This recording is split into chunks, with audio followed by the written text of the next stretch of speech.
Do you have any message for me? Advice for your skeleton. Did you say skeleton? Skeleton.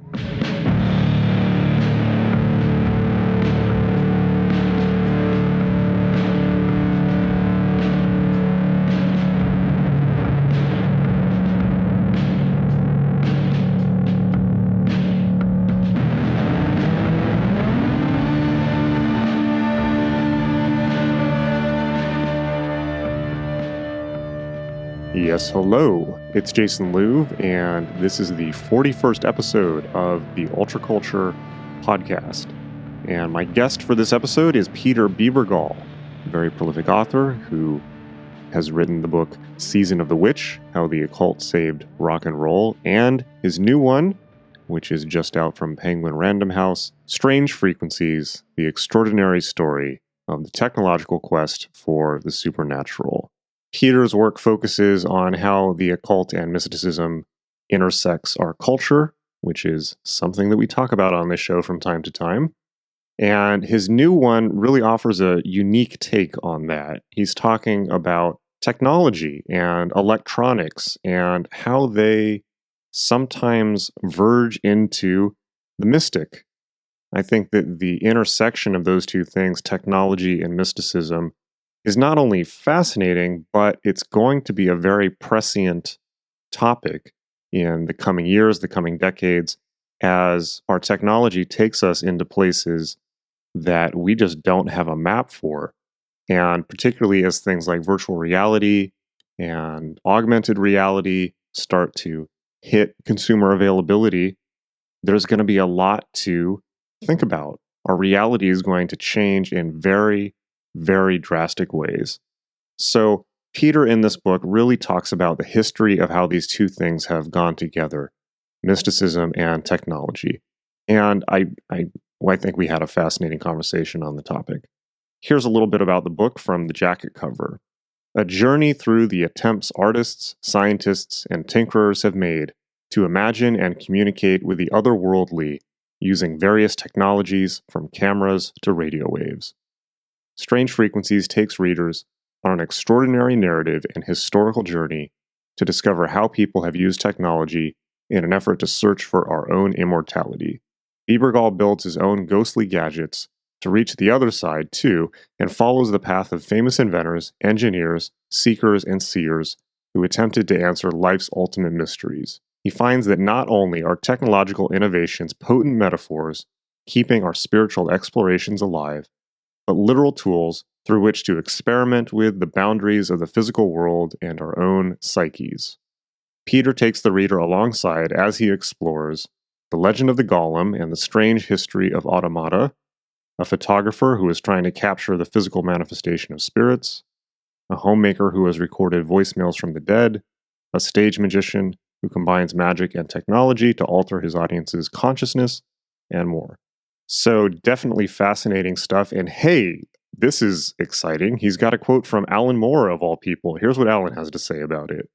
With all human culture arguably evolved from Paleolithic shamanism, Bebergal engagingly explores the uncanny overlap between an ancient landscape of occult ideas and today's techno-saturated environment, from Victorian table tilting to the digitally remastered voices of the dead, from confidence tricksters through the desperate or delusional, to the artists and visionaries currently exploring this marvelous ectoplasm damp material.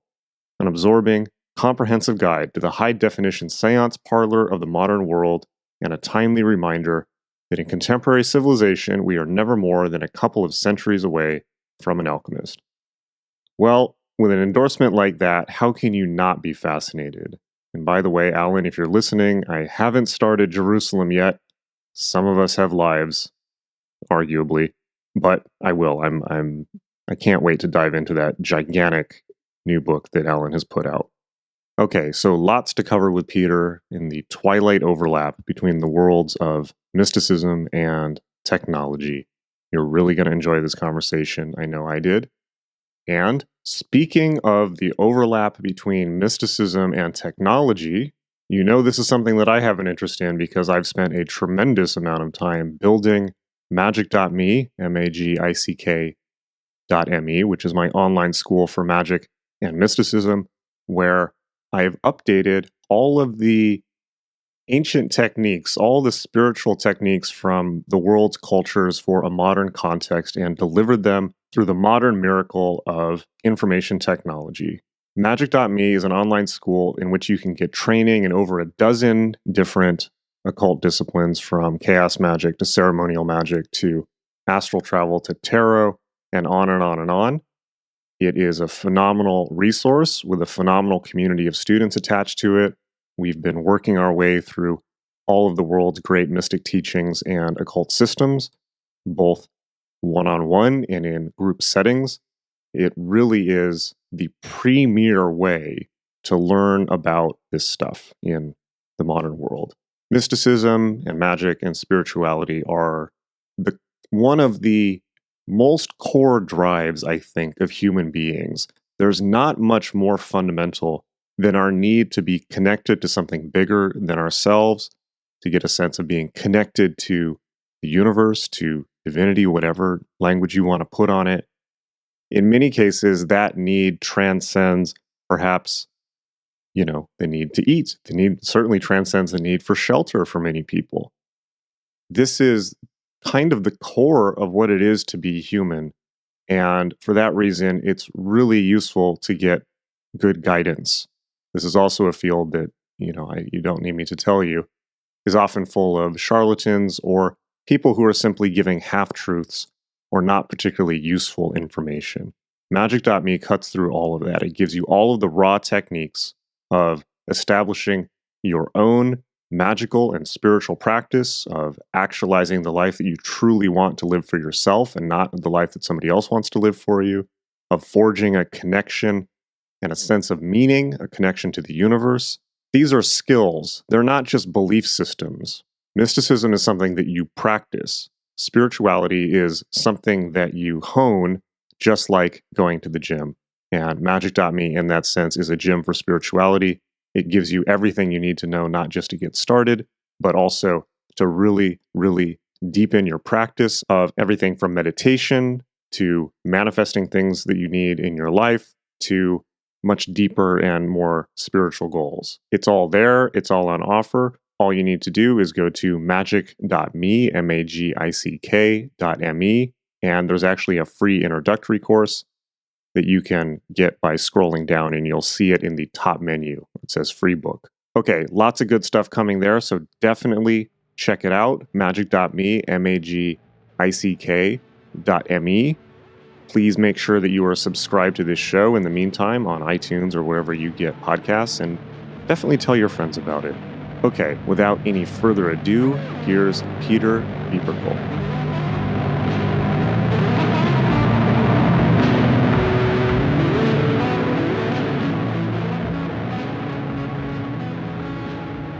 Peter, thank you so much for being on the show. How's it going? Very good. Thank you, Jason. Good to be here.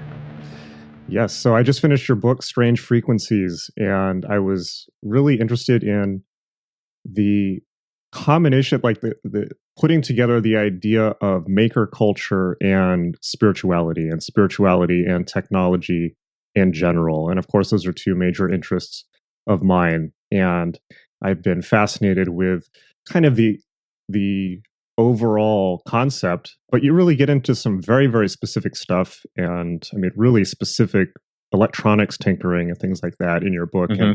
And I'd love to start exploring this with you. So why don't we start just with how you got interested in this topic and why you decided to write a book about it, and your take on this, your overall thesis.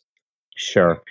So first of all, let me say it's interesting. I think you and I have known each other sort of in a way on social media for years. I think this is the first time we've ever actually spoken. Yeah, that's right. Yeah, very that's true. right. We know a lot of the same people, and I think there's a lot of crossover with some of the things we're doing and the people that we know. So yeah, I saw a lot of familiar names in your book of people that I've met in my travels, including Mark Pilkington and Josh Madera and Gareth Brandwin, of course. So. Oh yeah, Gareth's a really good friend. All of them are. Yeah.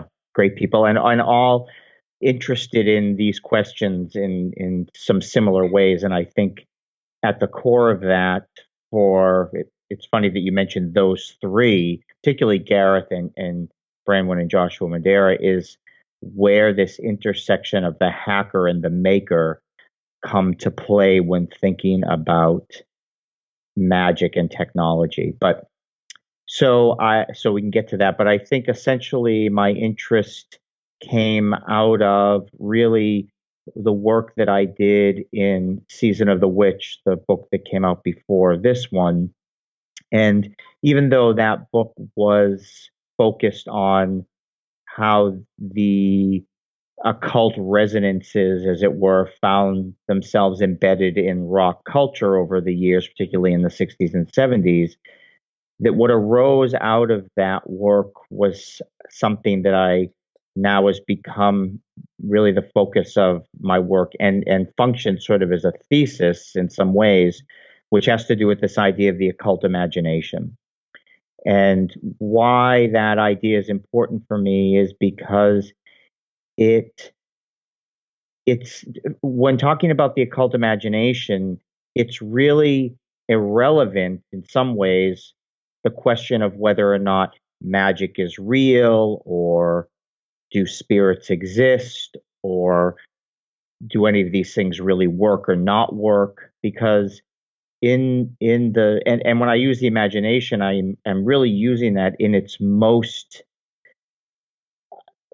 potent way, right? I don't mean imagination like something that's false, that we imagine it. I mean the imagination, which is the theater of our mind, the place where our consciousness interacts with ideas and makes its most, in some ways, important and creative decisions when it interacts with the world. And in that way, the occult imagination specifically, which I think in some ways is really just a subset of the religious imagination, has to do with the ways in which these particular kinds of symbols and ideas seem to interact profoundly and dramatically with our consciousness. And I think that happens whether you're a believer or a non-believer, so for example, in the context of rock and roll, I would say that let's say you take a heavy metal band, and maybe that heavy metal band, on their off time, likes to read Crowley, and they decorate their album cover with these symbols because Crowley represents for them a kind of libertine, rebellious, spiritual hero that they feel is a symbolic and literary way of connecting their music to a larger cultural sensibility.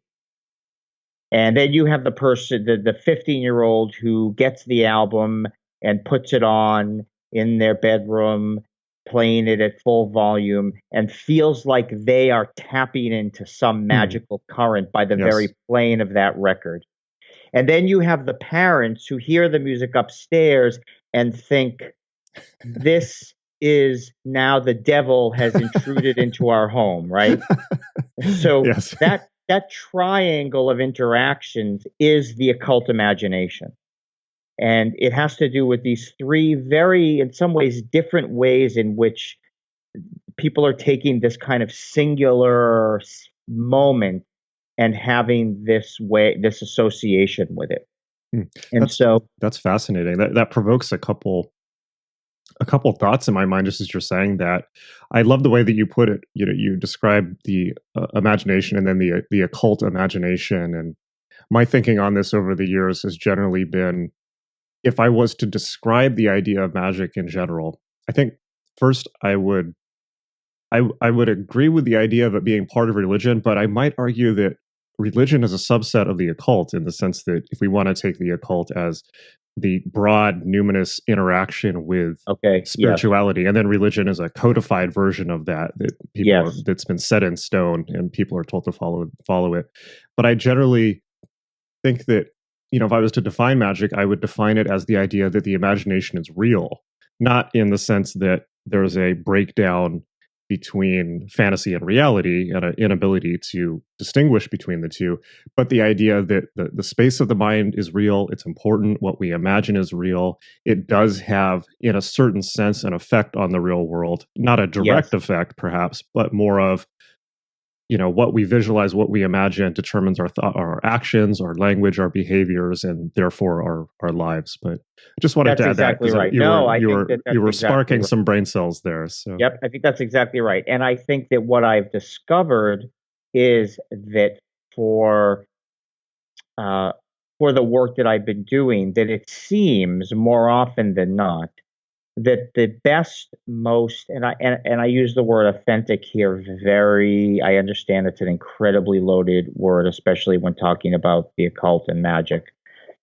But I would say that for me, what has seemed to be the most potent expression of the occult and the magical imagination is in art, in music, in film, in painting, in the ways in which those experiences, or rather, even the ideas of those experiences, are then made manifest. And so this goes towards why I find Alan Moore's whole take on this to be very compelling, hmm. because he really sees those as functionally the same activity, right? If you were to Uh, summarize his take on that for people who haven't heard it, well, how would you do it? Sure. So I think that Alan Moore, the comic book writer turned sort of 600,000 word novelist. Yes. For that, I'm still working up to that, by the way. Have you right. managed to read it? No, I haven't. The three volumes It's was been on on my the list. Yeah, no. it's a big one. But he would essentially say that that art and magic are a result of the same faculties, whereby you are, when you um, create a work of art, you are in fact living the dictum of occurring via will occurring change to occur in the world, right? And that is change. You have actually changed something. And in fact, I think it even goes towards the gloss on that idea, which is change in consciousness occurring, right? And so this idea that magic and art follow along a same continuum in the way that the imagination functions, I think is essential here. And so the challenge, though, of writing a book about technology is that we are dealing with a space where there's a material, almost literal activity that's taking place. And so, and for me, the challenge is, moreover, that I balk at any form of literalism, Hmm. be it whether it's religious, Christian literalism, uh, Thelemic literalism, right? Yes, Whatever. I think the that's very, liter- very healthy.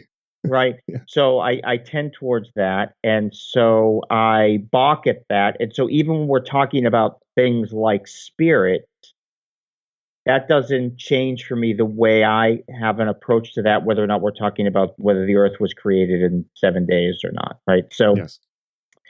So what ultimately brought me to this, though, again, is working with this idea of the occult imagination and seeing it at play in a way that I hadn't quite seen put together, because I became friends with the photographer Shannon Taggart, and she is in some ways, she's sort of the main character and muse of this book, Strange Frequency. So Shannon's is a photographer, and she spent an incredible amount of time, and still does, at the spiritualist community in upstate New York called Lilydale.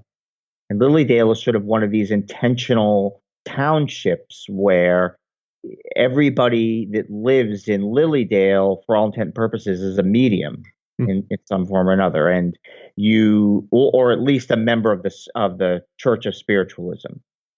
And but they have a museum and a post office, and it's a town. So what is the just to jump in? What is the Church of Spiritualism? I actually haven't heard of that. Yeah, so the Church of or the I don't know if it's the Spiritual Church or Church of Spiritualism is in some ways kind of an extension of a Protestant American, Protestant congregational church where the theology of the church is built around this essential belief that we, through mediums, can communicate with the dead. It sort of ends there. It's not interested in whether or not you can divine any secret knowledge or learn where the ascended masters live or anything like that. It's just about that the spirits of the dead want the living to know that there is an afterlife and that they still love us and that we can at times communicate with them for the purposes really of our own. I wouldn't even say, I'm going to get in trouble for saying this. I wouldn't say even for necessarily for our spiritual development, but rather for our spiritual nourishment, if that makes sense. Sure. Why would you get into trouble for saying that? Well, just because it implies that it doesn't tend towards necessarily an ethical system of activity. I think that you might be a Christian and be a spiritualist, so you might use the Christian morals as your guidelines for living. And I guess for all intent and purposes, you could be any religion and be a spiritualist. But spiritualism itself, as far as I understand, doesn't really offer a set of ethical dictum, as it were, that it would be, say, unique from being a Christian and being a spiritualist. But there are these kind of ideas about our relationship to the spirit world. And so Lilydale's, and this has been, since the turn of the century, the spiritualist church, spiritualism arose out of a phenomena that happened in with the Fox sisters. I'm sorry, I can't give you exact dates here, but late 1800s, and these were these two sisters who believed that they were communicating with a spirit in their home, and they would do the spirit rapping. That's really the origin of the spirit rapping. It sounds like there's some spirit rapping exactly happening behind you there. And they essentially, out of their experiences, and they're essentially touring around, performing or acting as mediums, the church sort of arose out of these beliefs. So Shannon, so mediums still exist. You can go to Lilydale and you can meet with a medium. In the summer in particular, they have all kinds of activities there. They put on symposia. There's a little hotel there, and you can spend time living and working with these mediums. And so Shannon Taggart goes and photographs mediums while they often are in their trance states. And what happens is she allows the camera to have accidents, as it were. She doesn't manipulate the images. What she does is she may take a photograph of a medium and leave the shutter open for an extended period of time, say 20 to 30 seconds. And you may or may not know, with a camera, the longer you leave a shutter open, more light comes in. And so even if somebody's sitting very still, because of the play of light, there's a lot of what appears to be movement happening. Because if somebody even moves in the slightest bit, that's going to appear as almost like a trail of light on a picture, on a photograph that was taken with what's called this long exposure. So Shannon is interested in how accident and glitch open up a new way of interacting with these sort of spiritual ideas. And so if you look at if you sit with Shannon while she's taking the picture of a medium, and the medium says, for example, that they are going to do something where their face will take on an ectoplasmic mask of the spirit of someone who's died.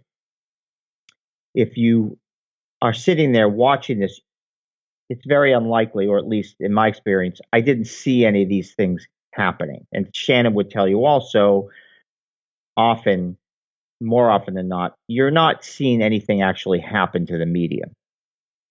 But here's the thing.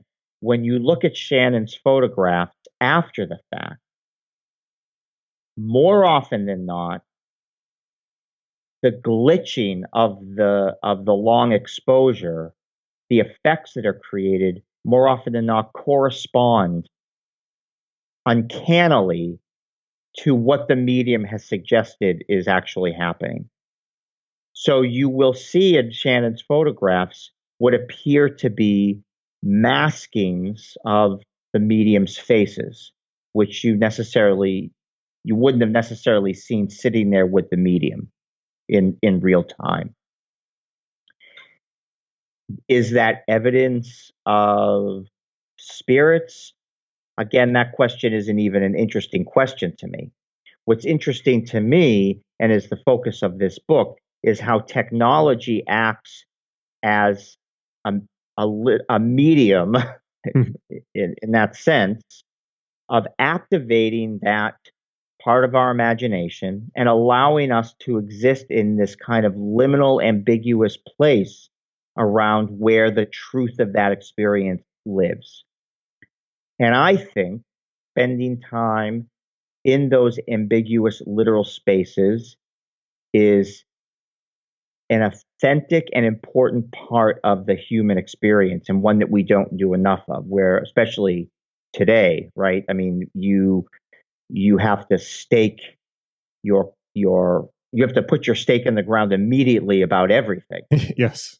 There's no room for any sense of staying inside of a question. And I think that magic,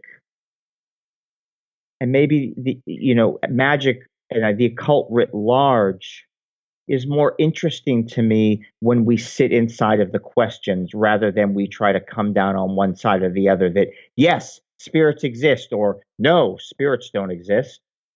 I'm interested in spending time in that ambiguous place and feeling uncomfortable. And I hope that that's what the book continues to do. Now, or rather, the reader will have that experience also of when they're reading the book. I definitely agree with you on that. I think that as soon as you concretize something and it changes from magic and shamanism into dogma and religion, and then all the fun's gone because all the mystery's gone. Now it just turns into somebody's financial, scheme, or cult, personality cult, that type of thing. And that's definitely no fun at all. But it's fascinating listening to you talk about this and thinking about the connections between magic and technology and staying inside the question. I love how you put that. I think that's so important. But it struck me as you were saying that with technology and some of the stuff you've covered in the book as well, when early adopters of new technologies start to work on things, whether it's virtual reality or certainly the early World Wide Web or blockchain currently, whatever it happens to be at the moment, there's this curiosity of people saying, what can we do with this? Staying inside the question, as you put it. And as over time, that becomes concretized into Apple and Google and Microsoft and Facebook and all. And it becomes a closed system. The people that made those systems possible were hackers, right? They were in there, and I don't mean hacker like, breaking into bank computers. I mean cracking open the thing in your garage and seeing what you can do with it. And it was about the openness of these things. And now they're closed. So it's so interesting to me, especially Apple, when you think back on that classic play on 1984 commercial that they had about breaking Big Brother. And I mean, it's almost a silly to mention the irony here, right? Because it's so Right. obvious. It's absurd how obvious it is. And yet it's about those places where you were allowed, or at least you were unspokenly allowed to crack open the thing and see how it worked, to see if you could figure out a new way to do it or to use it to do something differently. And what's fascinating about when you now have that interact with the magical occult imagination is now you're saying, I'm going to misuse this technology not only in ways that it wasn't intended, but in the ways that the science that made this technology possible says is not possible. Hmm. So it's a double level hack, right? Okay.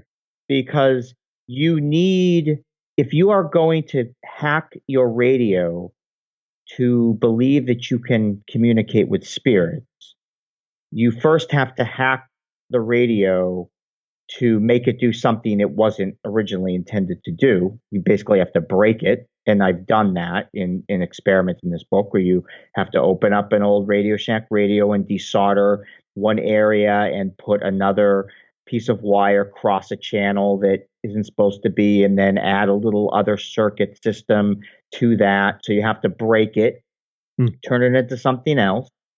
But at the same time, the scientific reasoning behind this radio working at all is a system of thought that says that spirits do not exist. So you're also hacking the ideology that's inherent in the device itself. Exactly. And it's so deep in the device itself because it wouldn't even work other ways if there wasn't, or rather, why would you think that it would work yourself if you weren't giving over to that? I mean, it gets, for me, in some ways, this question of extreme creationist or fundamentalist Christians who are opposed to science and opposed to scientific teachings, believe that the world is incredibly young, believe that Adam rode triceratops around the desert, but they use their iPhones to read about all these kinds of things and share memes about them, right? But the very iPhone itself belies, you could argue, those beliefs. Right. Well, I want to go back. I'm curious, this experiment you did with the radio. First of all, what was this inspired by? Was there I'm assuming a school of thought about using radio equipment to pick up EVPs or spirit communications? And then second, what was the experience? Did you have interesting results from that? I did notice you talk about this in the end of your book, but that seems like something that would be fascinating to explore a bit. Yeah, sure. I mean, the history of what was known as electronic voice phenomena arises really out of the work of this fellow named Raudive, Raudive, and he himself was inspired by another fellow named Frederick Jurgensen. And Jurgensen's story essentially is that he was trying to record some bird songs outside his window and picked up these voices that weren't in anywhere that there would be people. And so he began to do a series of experiments to see if he could continue to pick up these disembodied voices, and wrote about it. Raudive reads it, and Raudive decides that he's going to not only do these experiments, but try to do them in a with very controlled scientific methods. And his book called Breakthroughs came out in English in the 70s. You can still get it. It's a wonderful book. What's interesting about it, though, is the book is, it's probably 600-700 pages, but most of the book are just transcripts of his communications with spirits, or that he's recorded. And he had a number of different ways and techniques that you would use to try to do this. Some of them simply would be, you would take a tape deck You would in a quiet room, you would push record, you would walk out of the room for some period of time, you would come back and listen to the tapes. Another thing was actually recording white noise so that you kind of create this background for the spirits to emerge from. What's interesting, and I as a side note, one of the fascinating things about this idea of spirits interacting with technology is many people, at as far back as the turn of the century, where people were trying to figure out why, believing that spirits could be captured on film, why that was. And some of these ideas and these extended along in the EVP community is that the spirits require these mediums to make themselves known.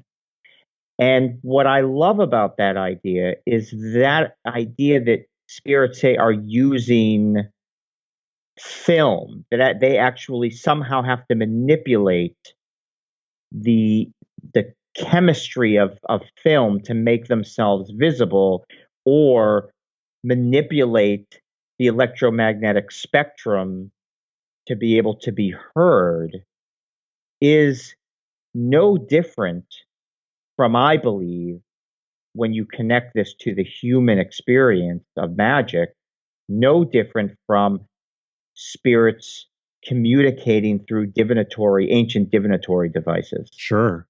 Right? That's a It's fascinating way to all of look a at it. piece. It's all of a piece. Hmm.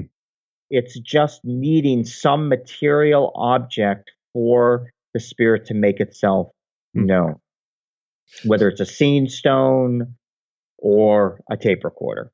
So Interesting. I think that those are along a spectrum that is I found was an important thing for me to trace in trying to make sense of all this. So when you tried these experiments, what happened? Well, I had a few funny things. For the most part, and let me just say, I am what you would call a sympathetic skeptic. I am a believer, as it were, in otherworldly realities. I just don't really think they interact with us in ways that we would describe literally.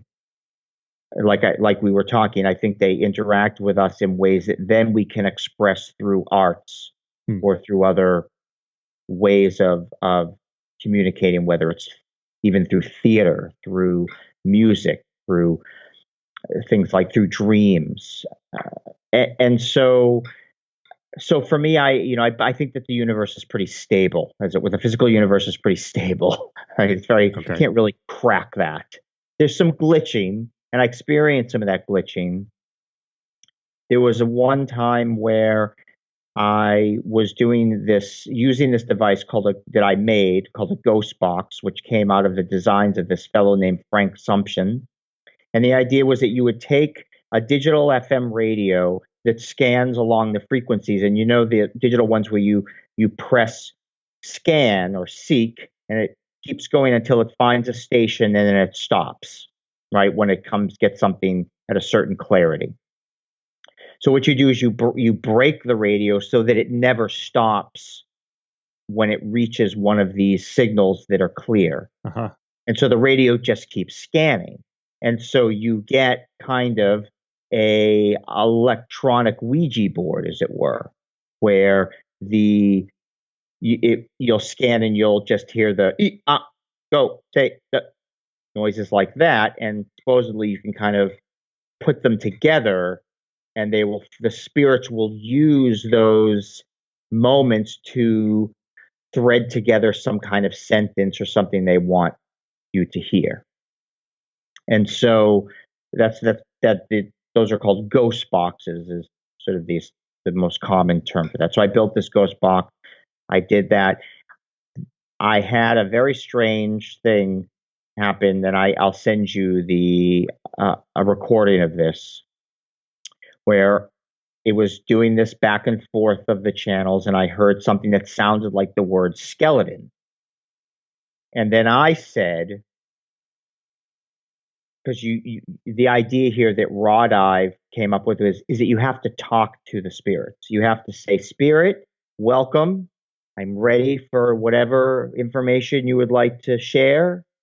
This is a safe place." You kind of make an open space for it.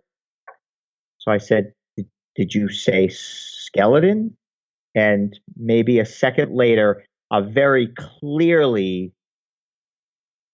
the word skeleton comes up on the ghost box.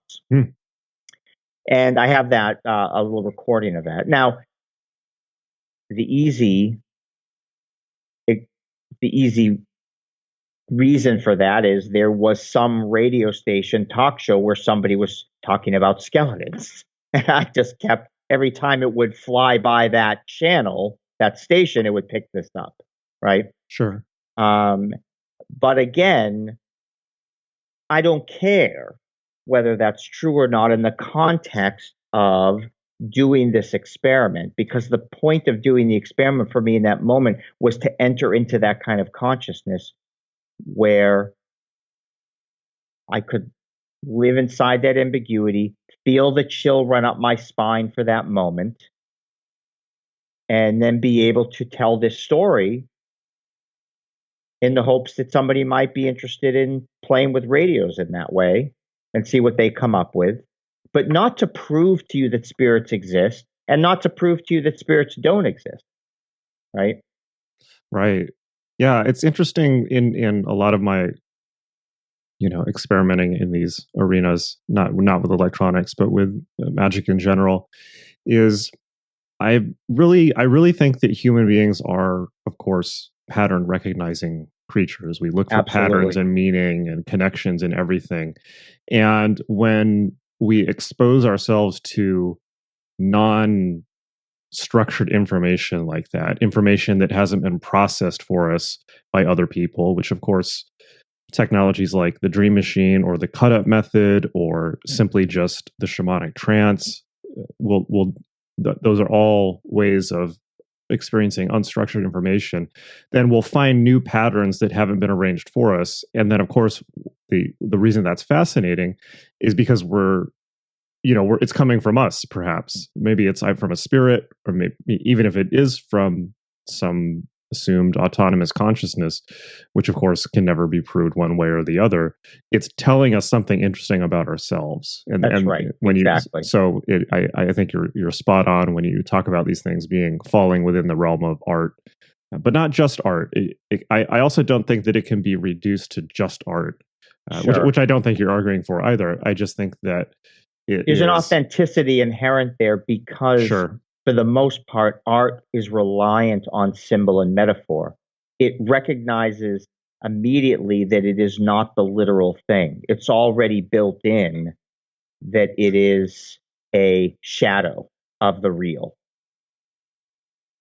And so that's why I think it offers something that is an essential way, at least of thinking about these things. There's a really wonderful James Wood, who's the literary critic for the New Yorker. Not the actor? Many years ago, not the actor. Okay. Many years ago, he wrote an essay about Moby Dick.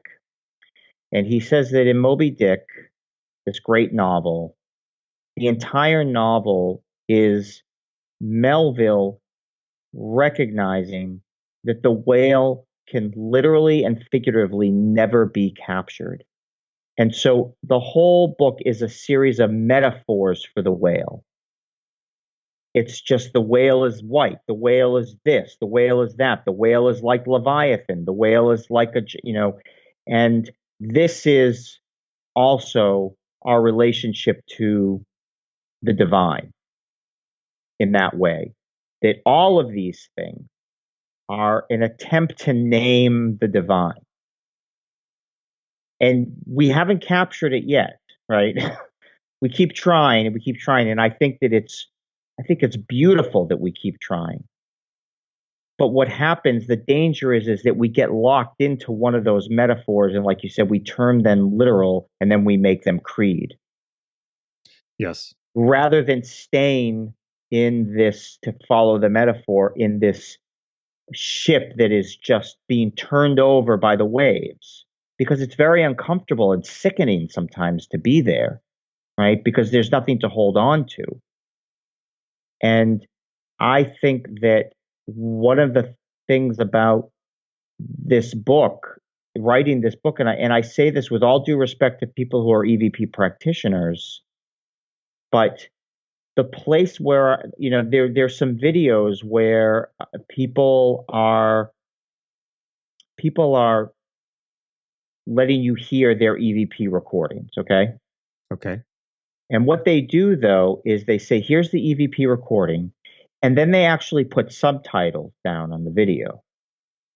So you can't not hear what they're suggesting you are hearing from the recording that they have. So I played an experiment, which I wrote about in the book, where I put on a YouTube video that had these subtitles of somebody playing back an EVP recording session.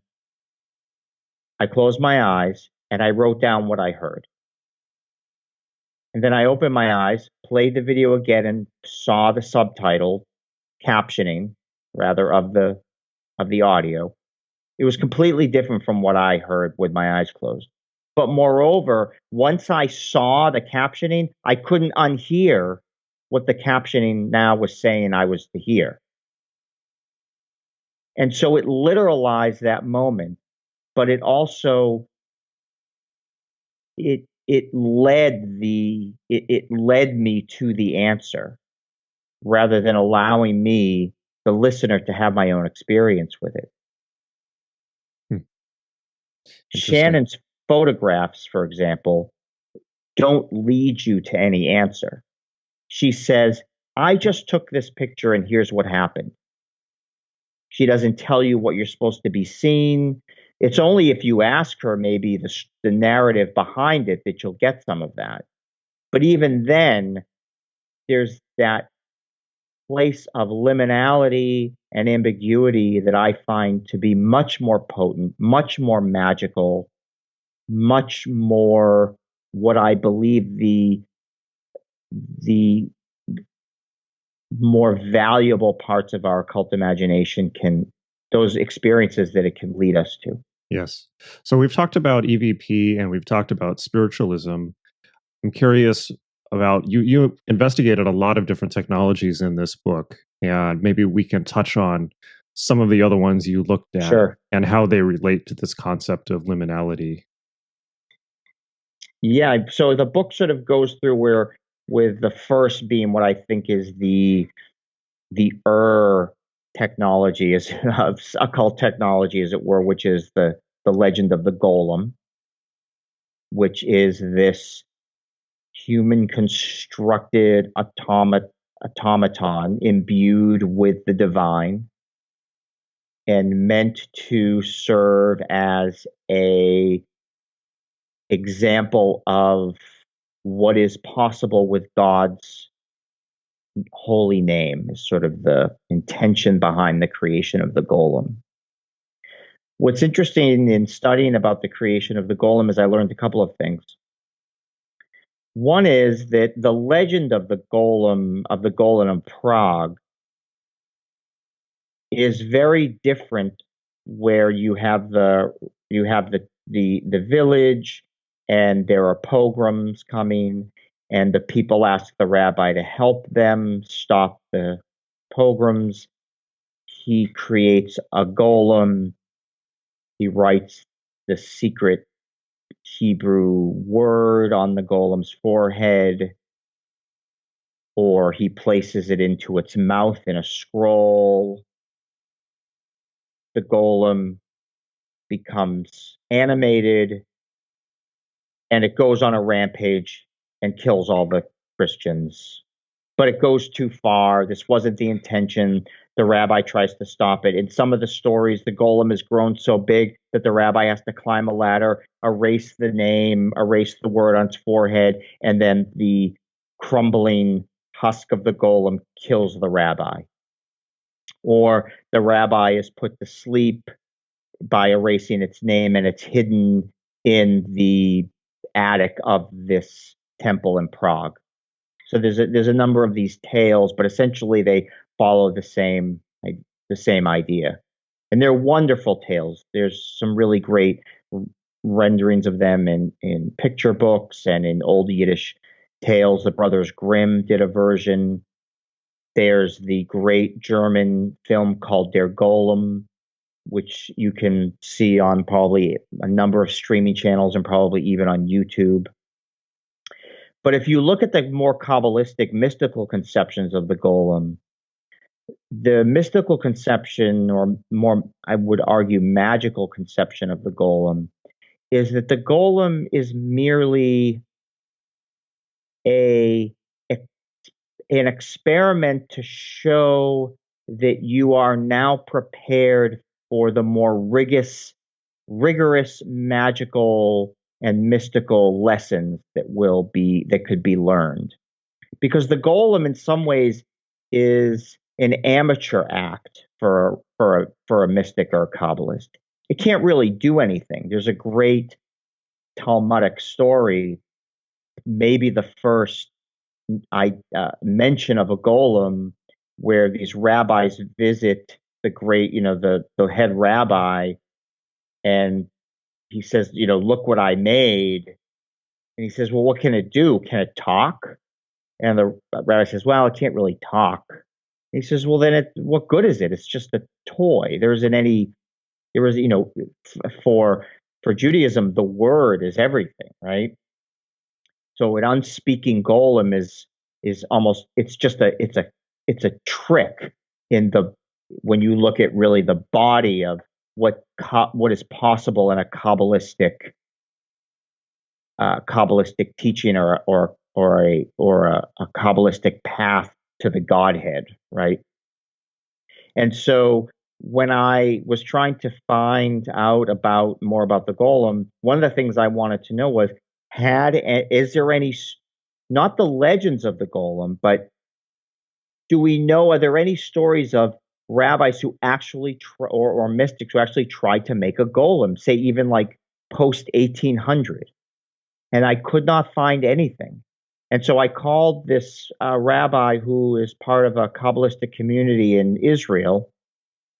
And he, again, sort of urged me to think about the idea of the golem as something that isn't really of value in a mystical pursuit, because it can't really offer anything beyond the fact that it can be done. Sort of, it's a closed loop of a magical project.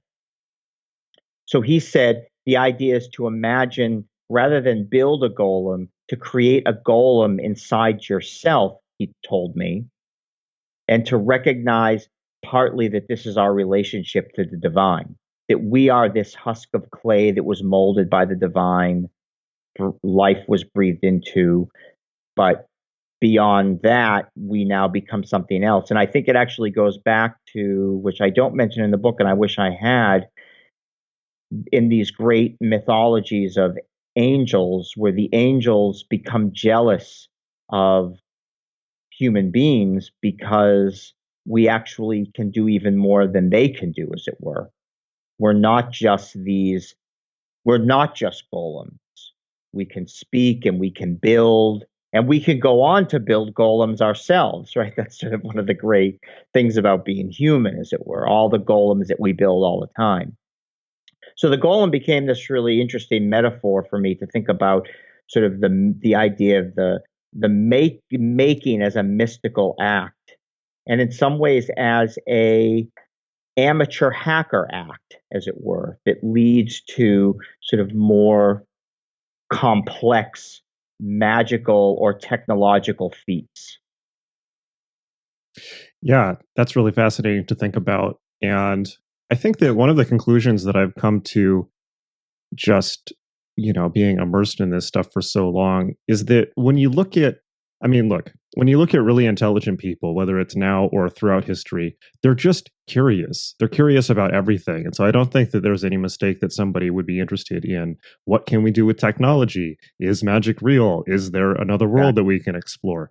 Even if you go back to some of the people that you mentioned in your book, like Ramon Lull or all of these Renaissance thinkers, or even somebody like Steve Jobs. I think if you had written your book 30 years ago, maybe Steve Jobs would have been in it, in the sense that when he was in his early kind of hacker days, he was also, of course, obsessed with LSD and Eastern mysticism, Exactly. and that wasn't just his early days. Even at his funeral, he very famously gave copies of Autobiography of a Yogi to everyone that I love attended. it. So, and I think particularly, just to be blunt about it, since so much of high technology has emerged out of California, the Californian counterculture, it's like, people love mysticism and mystic ideas in California, so Yes. there's clearly an overlap, and there's a clear trajectory. People who are interested in maybe Dungeons and Dragons when they were teenagers, and then technology and magic, and literate people who were curious and were seeking mysteries through reading. And That's right. It's all a spectrum. So I think that we should celebrate that, instead of, as you were putting it earlier in our talk, putting a flag in the ground and saying, this is exactly what I am, and these are the boundaries on this field of knowledge.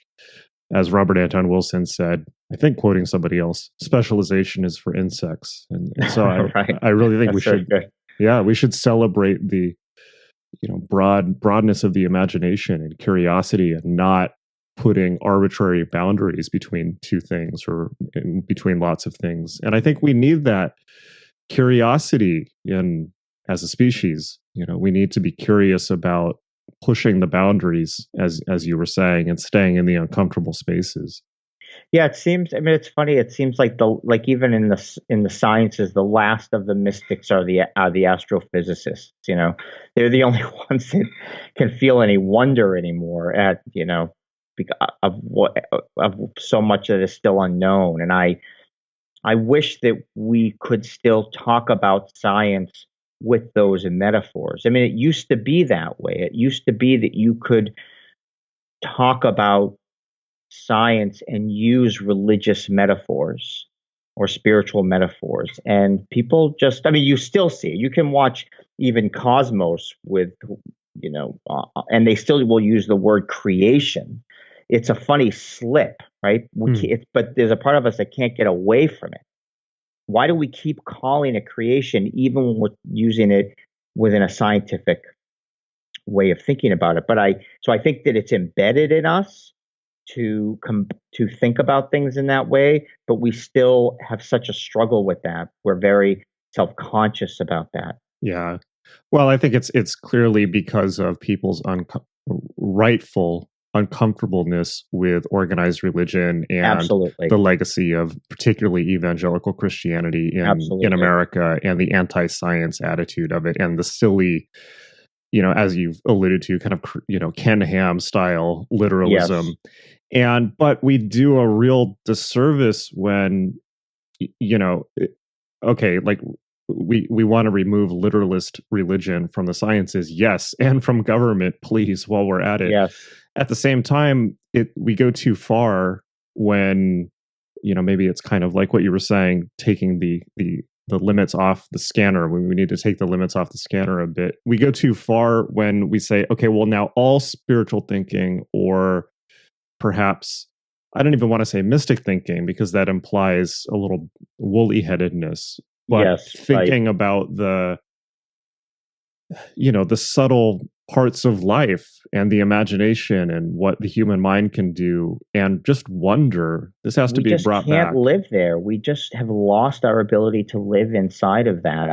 It's so sad to me. Well, I think it's changing, though. I think because so many people are interested in this now. I've seen that even change in my life. I see what you're saying. Yes, absolutely. There's definitely that. But I hope that with this new generation of people that are starting to explore these things, that they do not fall into the trap of their own kind of fundamentalism as well, and I think that, we could go on a whole other thing and talk about sort of, like Volkish paganism and, and all of that, and the sadness of that, Oh, you mean the far right co-option of... Exactly. again, and it's creating these sort of literal ideas around what tradition should be, or what this should be, or who should be who is worthy to have access to particular kinds of knowledge and things like that. Well, we see that in paganism and thelema, and the whole idea of, as you touched on earlier, authenticity and where the tradition goes back to, and who was initiated by who. And the reality, it's like there's no fundament to stand on. Nobody is standing on anything outside of their own conjecture. I had a really hard lesson in that myself, because when I was in studying, I was going through a period of time where I was studying Kabbalah, and as a graduate student, and then on my own, and I was doing some writing on Jewish magic, and I started to read a little bit more about Mathers and his the translation of the Zohar by the Golden Dawn, and the kinds of things that they were doing, and adding the Q to Kabbalah. And I was starting to feel, gosh, are they diluting sort of what I was feeling was like this authentic Kabbalistic current, that came out of more of these Jewish sources. So I wrote to Rabbi Arthur Green, was a teacher of mine at Brandeis, one of the leading scholars in Kabbalism right now, a devout Jew, And I wrote to him, and I think I was just like venting. And I said, I'm just annoyed by this sort of co-option of Kabbalah, and people aren't recognizing the original sources, because it turns out that the Golden Dawn's translation of the Zohar came from a prior French translation of the Hebrew, and so they were 2 steps removed. And I was in this rant about it. And he said to me, it's all synthesized. It's all syncretic. This is now just this new version of synthesis that's happened to the tradition. But when was it ever not when was it ever pure? This idea that and now, more studying, more reading, you see the sort of Neoplatonic influences on Kabbalah, and even some Gnostic, it just is all of this place that somehow there's this first principle of any tradition is now I'm starting to see absurd. But what I do believe is true is this idea, going back to Rudolf Otto, that at some point an individual or a group was somehow in a moment apprehended by the divine, apprehended by the Mysterium Tremendum, and had to express it, had to tell that story. And maybe they did it by drawings on the cave walls, and maybe they did it by trying to write a creation narrative, or maybe they did it by writing Gilgamesh on the walls of the city, right? Whatever it was, they were apprehended. They were completely taken, transformed by, I believe, a direct interaction with the divine. And that's the only and last place of its pure experience, right? Totally. And I think for that, the conclusion I've come to about that is, I think that for that reason, the important thing is to figure out how to replicate the experience, how to get access to the Mysterium Tremendum, as you put it. And unfortunately, as you touch on, people have this strange tendency to turn magic into a paper chase, and, to totally academicize it. And I think part of that is a little bit of wanting to control it, and not, put a wall between the self and the raw experience of it, because the raw experience it's not just that it can be overwhelming, it's that it doesn't make sense. Right, exactly. And I think that the important thing is for people to ground the experience, because the presence of the sacred is happening right now. in every Right. second. It's life. It's what's happened. It's what's coming at you faster than you can process. That's the Mysterium Tremendum and all of the altered states that we can experience within it. And maybe not even the altered states, but maybe just the experience of life itself. So and then of course, everyone has, when we talk about accessing the Mysterium Tremendum, I think one of the really important things for people to realize is that there are different methods work for different people. And so again, it's we shouldn't codify a path and say, oh, this is the way to do it, because there's different types of people in the world. That's right. Study jnana yoga works for some people, bhakti yoga, devotion works for some people, physical hatha yoga or Sufi dancing work for some people, or in what you're outlining in this book, now I think particularly the using technology as a medium. Yes, like Joshua Madera Sure. is a perfect example of that. And there's a stage magician named Ferdinando Buscema. If I urge people to try to find some of his videos and things that he does. And they have this understanding that by using a mix of sort of, in some ways, magic, but also traditional stage magic effects, you can induce these states of change and altered consciousness in the audience, in the participant, and that those states are where we can access these other realms of experience. And the fact that we've been using technology, though, to do this is forever. That's what's interesting about this is, what Joshua Madera is doing. Joshua Madera, for people can read in the book, or of course you can Google him. He's a occult magician who uses technology to create certain kinds of experiences. And one of the things he does is called robomancy, where he creates what he calls automatic magics, which perform some of the ritual functions automatically while the magician is doing other parts of the ritual. And so these automatic magics, or these sort of robotic creations of his, will perform some magical activity as part of the ritualized space. And so that's a way also of showing that what does it mean to automate, the magical experience? I think is very interesting, but it does go back to the idea that we have always used some medium to access these states of consciousness, whether, again, it's a seeing stone or rolling dice or reading tea. I mean, even tea leaves sort of function as a kind of technology, if you really want to dilute the word that much, right? Insofar as that you have to manipulate some part of your environment to create a new effect, to create a new understanding. Nice. Yeah, Joshua's work is very interesting. I did a ton of magic with him back in the day. He's a great guy. And the whole, I think in general, the whole area of combining those two things it's not just fascinating, it's kind of what our culture is doing right now.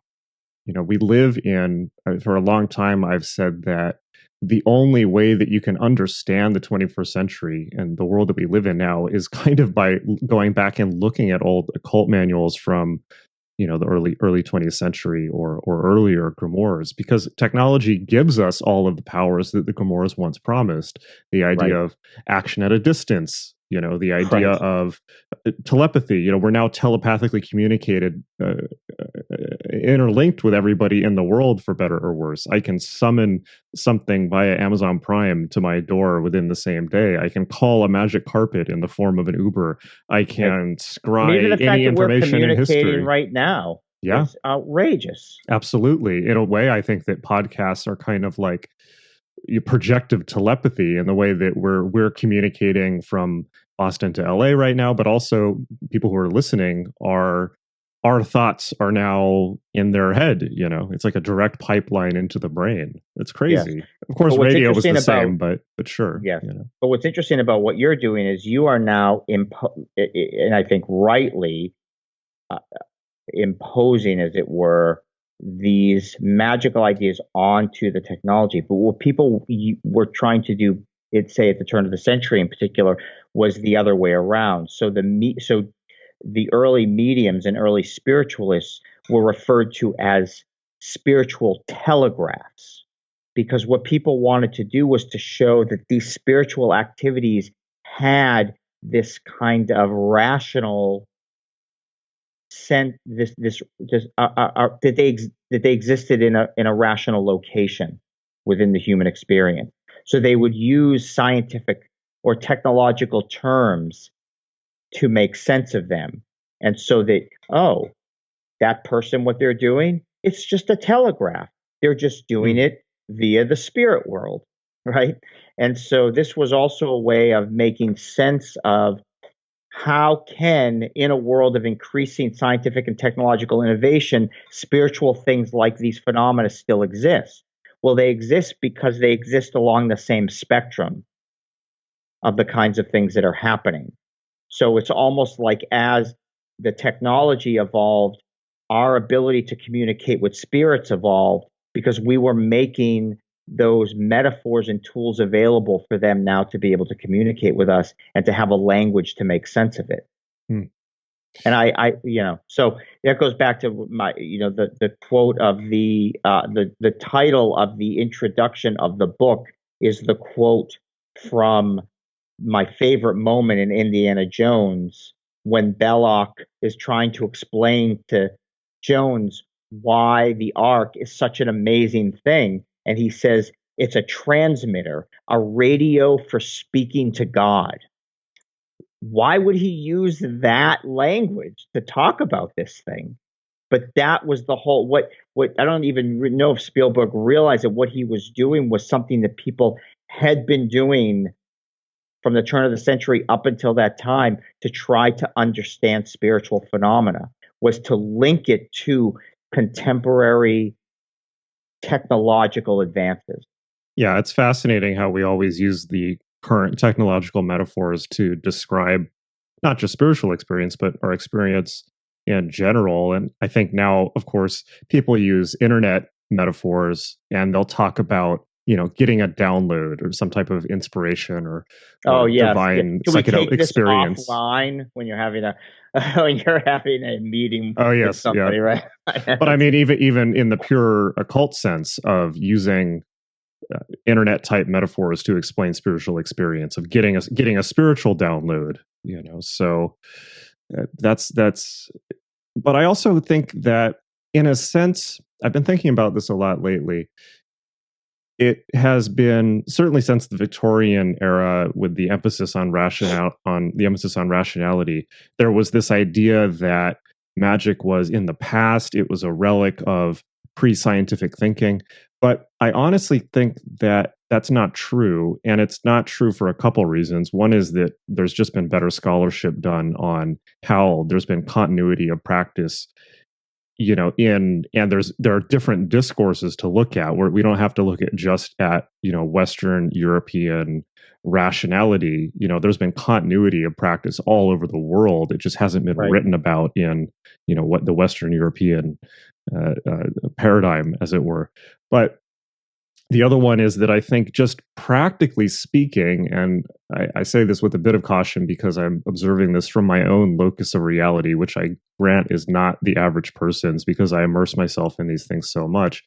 I think that, if anything, interest in this stuff has accelerated, and that particularly when there's periods of social unrest or social uncertainty, that people become very, very, very fascinated with the idea of spirituality. And we're seeing that right now in America. We definitely saw it in the Soviet Union when communism was falling. Everyone flocked to spiritualism and the occult as something to get some type of certainty or stability or security out of. So I think that in a way, if you want to call it maybe technological disruption or social disruption and fascination with the occult really go hand in hand. And I think both of those things are accelerating in our world, and they're not unconnected. And I also think, and this was something that I explored in Season of the Witches, that they also offer a way of having a spiritual identity that feels heterodox and feels rebellious. And so you can attach yourself to, and it's not just saying I don't want to be Christian. It's actually about saying I want to push up against convention. I want my spiritual life to be radical because I feel like a radical right now, right? And so I think you saw that in sort of with rock and roll in particular, where you were, say, a musician and you knew that what you were doing was bucking up against convention and the mainstream, at least early on. Why it made complete sense that you would, while you were seeking some spiritual sustenance, that you would turn towards those ideas that themselves felt marginalized or pushing against convention or up against. And we see that in the early modern era of classical music. Some of the great composers were themselves interested in theosophy and Rosicrucianism, because they saw that the work that they were doing didn't glide on the path along with mainstream religious thought. But to suggest that they wouldn't want their own spiritual identity just because they were artists was silly, right? And they sought out those forms of spiritual practice and ideas that themselves seem to be something that were, again, I use that word heterodox. I think it's an important way of thinking about it. But you still are trying to make meaning with inside the culture. You're not going and disappearing into a cave, right? You still want it to function as something within a community and where there's a way of generating something that can be expressed and that people can have an experience with. And that's why I think art as a manifestation of these ideas is so powerful, because it doesn't even ask you to have to know the origins of the beliefs behind it. And this goes back to what I was saying about the occult imagination, is there's something I think inherent about these, let's call them archetypes, that play in some pretty profound ways on our consciousness. And I don't know why, and wouldn't even try to explain why. But I think it's important to recognize that there's something about them that either inspire us, but sometimes they make us afraid also. Yeah, that's fascinating to think about. And one of the things that is so bizarre and also fascinating about what's happening right now in our current cultural moment with the occult is that the occult has for so long been exactly what you're talking about. It's been associated with rebellion, going against the grain of society, particularly in everything that you write about in Season of the Witch, and then punk rock and certainly chaos magic in the 90s. But now what we're seeing is the opposite of that, and the rise of the traditionalist, the revival of traditionalism, exactly. Fascination with Julius Evola, and the idea of actually maybe we want to be conformist and traditionalist and reactionary and neo-fascist. Make America great again. Right. This idea of again, that's the key word there, right? As if there was some perfect right golden age. And that's what the traditionalists sort of believe in, right? Which is a total delusion, right? It's like when was the golden age? When people were all dying of smallpox, when they were dying when they were dying of the Black Plague, where was this, when America mythical... had slaves, was that the golden age, right? What was it, right? The 50s, when everyone was an alcoholic. It's like and that's the in a way I think that the delusion of the occult right wing is that there was some mythical golden age in the past. And conversely, the delusion of the occult left wing is that there's some great spiritual utopia of mass awakening in the future, which I think is also a complete delusion. And dangerous, I think, yeah. in some way too. I mean, I think all that thinking tends towards end time apocalyptic thinking. And the problem with end time apocalyptic thinking, I think, this is taking us way far away from technology and the occult. But the problem with the danger of it, I think, is that first of all, there's this belief that you will be here for it. So there's this very shortened amount of time that you sort of imagine is left, either consciously or unconsciously. And then it means you don't have to work for your children's children anymore. Right? Because you expect to or hope to bear witness to this sudden transformation, whether it's ascending, whether it's the rapture, whether it's another kind of golden age. And when you're expecting or hoping to bear witness to that, why would you care about the temperature of the ocean? Right. I mean, frankly, I think that thought process that you just described right there is kind of causally responsible for many of our problems in the world, particularly in America, and the idea that 1 in 3 Americans believe that Jesus is going to come back and rapture them into heaven within their lifetime. Right, exactly. The next thought is, well, invite global warming, who cares? Right. Deforestation, trashing the ocean, like the extinction, who cares? Right. Right. Jesus is going to fix it all, and this is just infantile. Right. But we still want the smallest iPhone possible. Well, they're making them bigger now, Now that's what I'm sorry. They're getting bigger and bigger. Yeah. That's right. What am I talking about? Used to be we wanted small. It's one thing. That's the thing. The one phrase I learned from some of the Eastern traditions is the zigzag path of humanity. Humanity always wants one thing one day and the other the next, and they go in a zigzag. And it's like, well, we want rebellion this decade. Next decade, we're going to want traditionalism. Decade after that, it's rebellion. The iPhone, we want small iPhones, big iPhones. We don't want any iPhones, and it goes on and on and on without any, desire is infinite. That's right. So, I think part of what I would want to say to you, though, about my overall experience is something that I write about in the epilogue, and I would prefer not to share it for those who haven't read the book. But I just, but I would say again that the sticky truthiness of whether we can communicate with the dead in a literal way, or whether magic exists in a form that we can, actually conjure spirits to visible appearance. Those questions, goes back to the debate of. I'm not even interested in the question of whether or not God exists as a question. That's the least interesting question about the experience of living a spiritual life.